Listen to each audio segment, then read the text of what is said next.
张师傅告诉记者，自己一直患有鼻炎和鼻窦炎，病情不严重，却给他的生活造成了不小的困扰。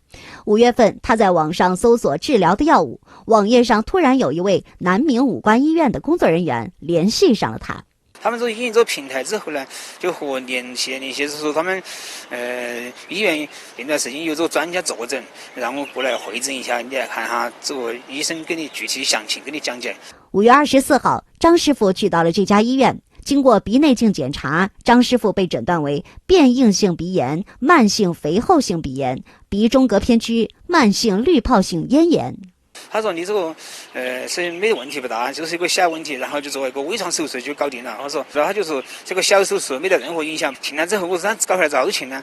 他说搞下来就是13000多，医保报下来就是6000多块钱。饱受病情困扰的张师傅思量了一下，就同意了医院做手术的方案。医院在5月24号当天就给张师傅实施了手术，因为是局部麻醉，手术过程中张师傅有意识，但不能说话。可手术刚开始做没多久，鼻腔内传来的异响把他吓了一跳。他在治的过程中呢，就夹了我这鼻中的骨头，夹得啪啦啪的响。当时我心里那时候大脑就一片空白，就像崩溃的感觉。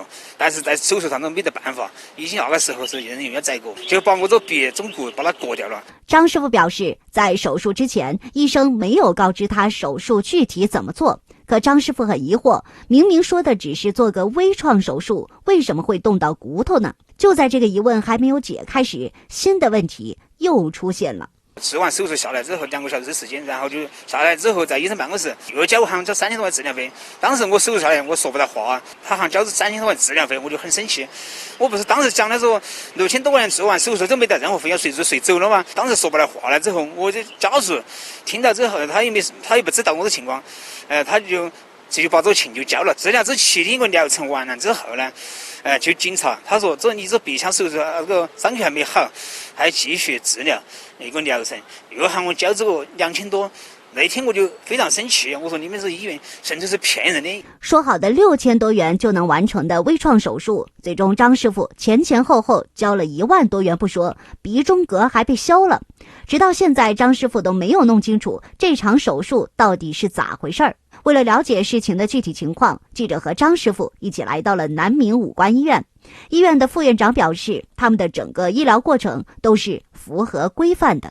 从医生的接诊跟这个整个的一个问诊流程，还有我们相应的一个手术的一个通知书啊，还有申请单，还有我们检查报告，全部都体现出来了。我们它是有相应的一些疾病的，鼻中隔给你进行修复是什么？你有突出的一个地方，你已经顶到这里了，你影响你到呼吸了。影响你呼吸的话，对于我们来讲的话，因为我们采取的是一种微创的东西，只是把你多余一个突出的部分，我们给你处理掉，不存在说是把你鼻梁骨这块给你拿掉，说是没有这种。王安慧表示，在张师傅签署的鼻部手术知情同意书上也写明了这次手术包含了鼻中隔矫正术，但张师傅表示，当时是因为工作人员再三强调只是微创手术，没有风险，他才签的字。那至于说你选择做与不做，那可能是患者自己的一个要求了。如果是说我们强行的去要求你做这个东西，那我们是不可能的。我们做医院的，我们不存在一口价这个问题，因为我们